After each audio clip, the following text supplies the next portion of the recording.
और friends, welcome to my channel study blog with Shivendra. देखिए, आखिरकार राजस्थान जुडिशरी की तरफ से फुल नोटिफिकेशन आपका आ चुका है।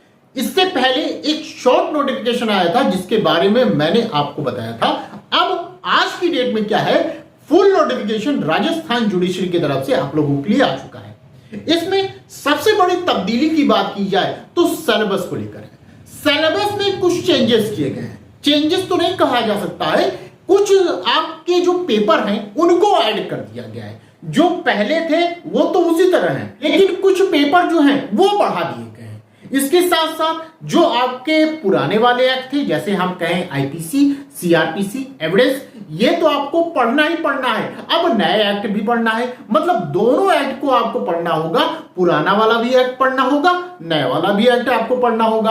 अब आगे मैं इस नोटिफिकेशन के बारे में डिटेल में बात करूंगा कि कब से आपका फॉर्म स्टार्ट हो रहा है, लास्ट डेट क्या रखी गई है, फीस क्या है, सिलेबस के विषय में हम लोग जानेंगे। उससे पहले मैं क्लास के विषय में बात कर लेता हूं कि यदि आपको राजस्थान जुडिशरी की क्लास ज्वाइन करना होगा तो आप मुझे बताए गए नंबर पे कॉल कर सकते हैं या व्हाट्सएप कर सकते हैं और क्लास को ज्वाइन कर सकते हैं। साथ ही साथ ये हमारा टेलीग्राम ग्रुप है शिवेंद्र लॉ स्टडी के नाम से, इसको भी आप ज्वाइन कर सकते हैं। अब देखिए, यहां जरूरी नहीं कि आप पूरा राजस्थान जुडिशरी का आप पेपर मुझसे पढ़ें। अगर आपको यह लग रहा है कि कोई पेपर ऐसा है जो थोड़ा सा टफ है, ठीक है, आपको समझ में नहीं आ रहा है, तो सिर्फ आप वही पेपर आप मुझसे पढ़ सकते हैं। ठीक है, चलिए अब बात करते हैं नोटिफिकेशन की। देखिए, ये पूरा नोटिफिकेशन है राजस्थान उच्च न्यायालय जोधपुर के द्वारा ये आपका नोटिफिकेशन निकाला गया है। क्या कहा गया, परीक्षा का नाम क्या है, सबसे पहले जानिए। सिविल न्यायाधीश संवर्ग सीधी भर्ती प्रतियोगी परीक्षा 2025, ये आपका नाम है। ठीक है, पद नाम क्या रहेगा, सिविल न्यायाधीश एवं न्यायिक मजिस्ट्रेट, ये पद नाम रहने वाला है। वेतन कितना मिलेगा, 77,840 रुपए से लेकर 1,36,520 रुपए तक ये आपका वेतन रहने वाला है। पदों की संख्या क्या रहेगी, मोस्ट इंपोर्टेंट, 44 पद रहेंगे। ठीक है, ध्यान रखिएगा, कितने पद हैं, 44 आपके पद हैं। अब यहां पे कुछ स्टूडेंट ऐसे होंगे जो कि ये कह देंगे कि भैया 44 निकली है तब तो मैं फॉर्म नहीं भरूंगा। कुछ ऐसे होंगे जो सिर्फ वो क्या देखते हैं, गिनती देखते हैं कि भैया कितनी वैकेंसी आ रही है। अरे आपको कितनी लेनी है, क्या आप 44 लेंगे? नहीं, आपको एक वैकेंसी चाहिए ना।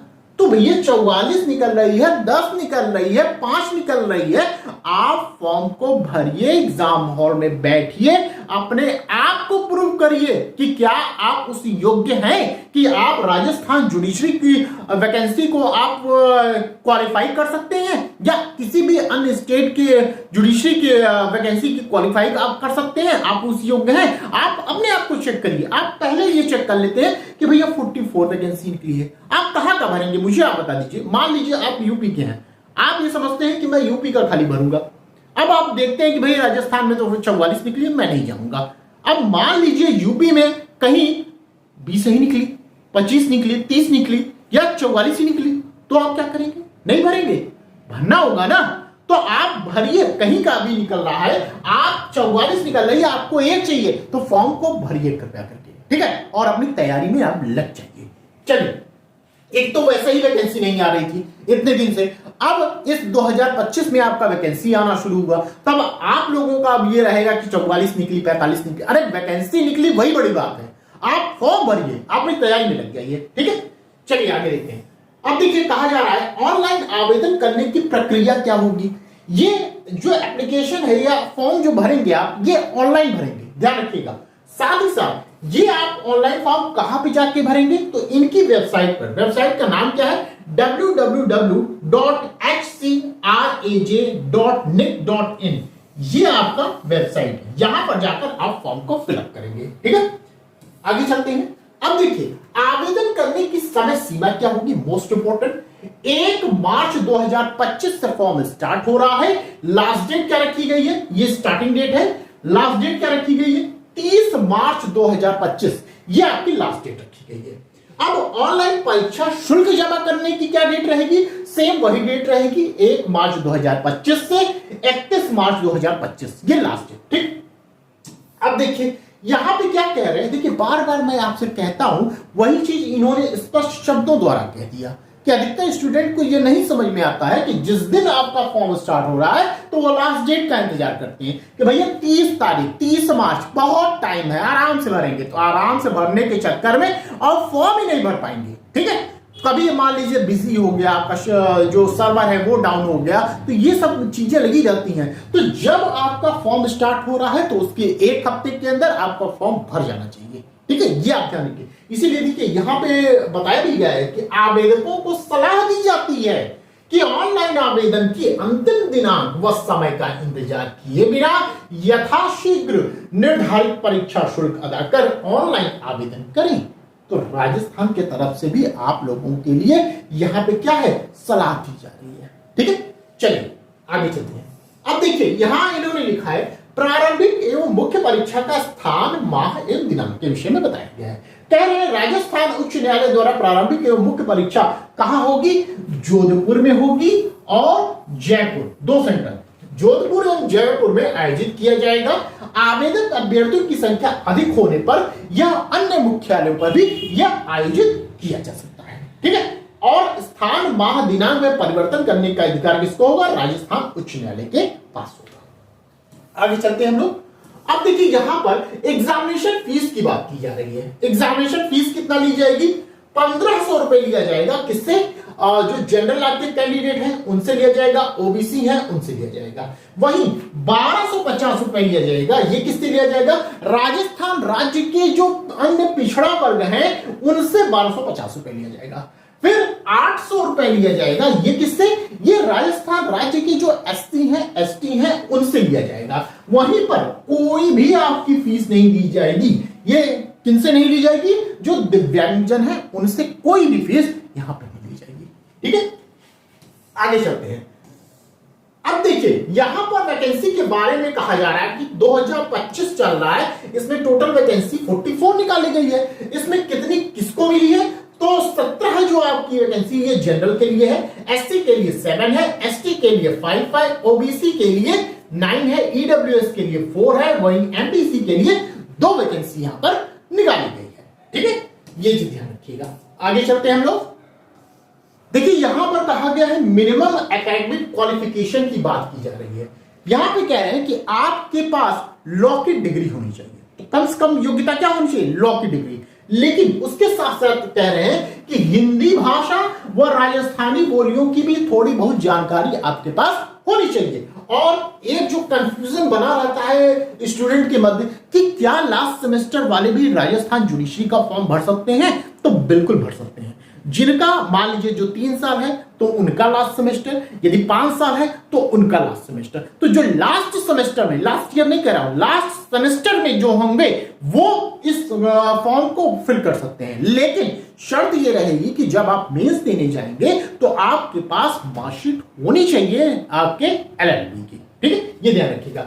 यही बात यहां पर कही गई है। देखिए क्या कहा जा रहा है, नोट करके लिखा गया है, विधि स्नातक के अंतिम वर्ष या अंतिम सेमेस्टर की परीक्षा में सम्मिलित हो चुका है या सम्मिलित हो रहा आवेदक भी आवेदन करने के लिए पात्र है।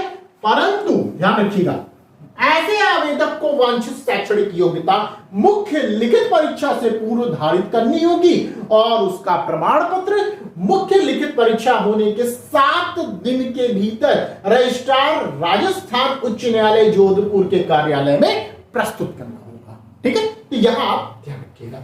अब देखिए हम अगर एज की बात कर ले तो यहां पे कहा गया है जो मिनिमम एज रहनी चाहिए वो 21 ईयर रखी गई है। वहीं पर जो मैक्सिमम एज है ये आपकी 40 ईयर्स यहां पर रखी गई है। एज रिलैक्सेशन में आपको यहां पर मिला हुआ, एक बार आप इसको पढ़ लीजिएगा, यहीं पर बता दिया गया है। ठीक है, तो इसको आराम से पढ़ लीजिएगा। अगर किसी कारणवश आपको ये नोटिफिकेशन नहीं मिलता है आप मुझे मैसेज करिएगा, मैं इसे अपने टेलीग्राम ग्रुप में इसे शेयर कर दूंगा। ठीक है, चलिए आगे चलते हैं। चलिए इंपॉर्टेंट अब जो बात है इसमें, अब हम जानते हैं कि इसका सिलेबस क्या होगा। सबसे इंपॉर्टेंट चीज सिलेबस के बारे में इन्होंने कहा है। सबसे पहले आप ये समझिए कितने स्टेज में आपका एग्जाम होगा। तो इसमें प्री होगा, मेंस होगा और इंटरव्यू होगा। ठीक है, अब प्री की बात करते हैं।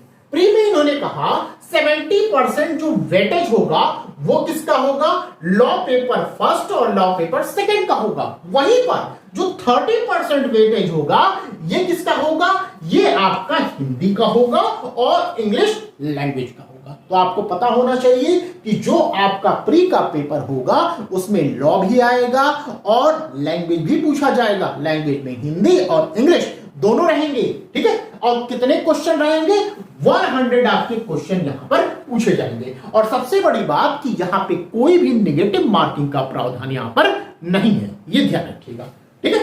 चलिए देखते हैं आगे। अच्छा, यहां एक चीज और समझिएगा, जो मेंस का पेपर होगा वही आपका प्री का पेपर होगा। मतलब जो मेंस में पेपर आएंगे सब, वही पेपर आपके प्री में भी आएंगे, ये बात ध्यान रखिएगा। अब देखिए यहां सिलेबस की हम बात कर ले। देखिए कितना समय मिलेगा आपको प्री में, 2 घंटे का समय मिलेगा, ये ध्यान रखिएगा। अब ये प्री की बात कर रहे हैं। प्री में सबसे पहले इन्होंने कहा, लॉ के विषय में कहा कि same as prescribed for law paper first and second for main examination, अर्थात मेन एग्जामिनेशन में जो लॉ पेपर फर्स्ट है और लॉ पेपर सेकंड है, जो पेपर बताए गए हैं वही पेपर आपके प्री में भी पूछे जाएंगे, ठीक है। अब देखिए हिंदी की बात कर लें तो ये हिंदी में ये सब चीजें आएंगी, एक बार आप लोग पढ़ लीजिएगा।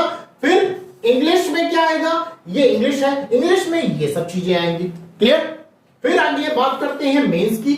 मेंस में कहा गया है कि सब्जेक्ट अगर लॉ की बात की जाए तो इसमें 2 पेपर है, पेपर फर्स्ट और paper second. Paper first 100 marks का आएगा, 300 का। पेपर सेकंड 100 मार्क्स का आएगा, 3 और का, ठीक है। फिर अगर लैंग्वेज की आप बात करें, लैंग्वेज में 2 पेपर, पेपर फर्स्ट में हिंदी ए से आएगा 50 मार्क्स का, 2 आवर्स का।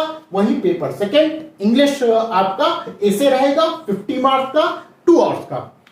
अगर हम इंटरव्यू की बात करें तो इंटरव्यू में आपको 35 मार्क्स का आपका इंटरव्यू रहने वाला है, ठीक है। तो ये आप ध्यान रखिएगा। अब सबसे इंपॉर्टेंट चीज आपका ये आ रहा है, सिलेबस, आपका मेन एग्जामिनेशन। अब ये किसकी बात कर रहे हैं, ये पेपर फर्स्ट की बात चल रही है। अब आप ये समझिएगा, यही आपका पेपर मेंस में भी रहेगा और यही आपका पेपर प्री में भी पूछा जाएगा, ठीक है। चलिए देखते हैं। Code of civil procedure, CPC से हम करते हैं। Constitution of India, Indian contract act, the Bharatiya Sakshya अधिनियम, अब ध्यान रखिएगा, द भारतीय साक्ष्य अधिनियम 2023। फिर इंडियन एविडेंस एक्ट 1872, ये आप देख रहे हैं। भारतीय साक्ष्य अधिनियम 2023 भी है और इंडियन एविडेंस एक्ट, अर्थात आपके दोनों एक्ट पढ़ने हैं, चाहे वो नए हो चाहे पुराने, दोनों पढ़ने होंगे आपको, ठीक है। फिर द लिमिटेशन एक्ट है, the specific relief act, the transfer of property act, interpretation of statutes, the Rajasthan rent control act, Hindu law. अब देखिए यहां से आपका स्टार्ट हो रहा है। हिंदू लॉ पहले नहीं पढ़ना होता था आपको, अब क्या है, आपको हिंदू लॉ पढ़ना है, मुस्लिम लॉ पढ़ना है। अभी और आगे हम लोग देखते हैं। देखिए हिंदू लॉ में क्या पढ़ना है ये आपका बता दिया गया है, ये आप एक बार आप लोग पढ़ लीजिएगा। फिर Rajasthan court fees act and suits valuation act, ये भी आपका नया है, इसको पढ़ना है। The Rajasthan land revenue act 1956, ये भी नया आ गया है, पहले नहीं था ये, ठीक है। पार्टनरशिप एक्ट है, the sale of goods act है, the registration act, Mohammedan law, ये मुस्लिम लॉ, ठीक है। एक हिंदू लॉ हो गया और मुस्लिम लॉ हो गया। मुस्लिम लॉ में क्या पढ़ना है यहां पर इन्होंने बता दिया है। फिर ऑर्डर एंड जजमेंट राइटिंग रहेगा। ये हुई बात किसकी, पेपर फर्स्ट की। अब आइए लॉ पेपर सेकंड की बात करते हैं। सेकंड में क्या पढ़ना है, Bharatiya Nagarik Suraksha Sanhita 2023, the code of criminal procedure 1973, CrPC और बीएनएसएस, ठीक है। The Bharatiya Sakshya Adhiniyam 2023, the Indian evidence act 1872, the Bharatiya Nyaya Sanhita 2023, the Indian penal code 1860, the united justice act. फिर क्या है, द नेगोशिएबल इंस्ट्रूमेंट एक्ट। अब यहां ध्यान रखिएगा, एनआई एक्ट में पहले क्या हुआ था कि चैप्टर बता दिया जाता था कि ये चैप्टर में से एनआई एक्ट में से क्वेश्चन आएगा, लेकिन अब क्या है, आपको एनआई एक्ट पूरा पढ़ना है। ध्यान रखिएगा, एनआई एक्ट अब आपको सिर्फ एक चैप्टर नहीं बल्कि पूरा का पूरा एनआई एक्ट आपको पढ़ना होगा, ये ध्यान रखिएगा। फिर क्या कह रहे हैं, the provision of offenders act, protection of women from domestic violence act, the indecent representation of women act, the protection of children from sexual offence act, the sexual harassment of women at work place. फिर क्या है, Rajasthan excise act, ये सब नए paper हैं आपके चल रहे हैं, ध्यान रखिएगा, ये सब पहले नहीं थे excise act. The information technology act and framing of charge and judgment right, ये आपका पेपर सेकंड हो गया, ठीक है। एंड लास्ट में ये लैंग्वेज है आपका, लैंग्वेज में पेपर फर्स्ट हिंदी ऐसे रहेगा, फिर पेपर सेकंड इंग्लिश ऐसे रहेगा, और थर्ड जो पढ़ा होता है आखिरी पढ़ा वो इंटरव्यू का रहेगा। तो ये आपका इंटरव्यू रहेगा, ठीक है। इसके बाद ऐसा कुछ खास नहीं है, इसको आप लोग एक बार जो पढ़ लीजिएगा, जैसे इंपॉर्टेंट आपका इंस्ट्रक्शन दिया गया है, इसको एक बार आप लोग पढ़ लीजिएगा, ठीक है। तो जो इंपॉर्टेंट चीजें थी वो हमने आपको यहां पर बता दिया।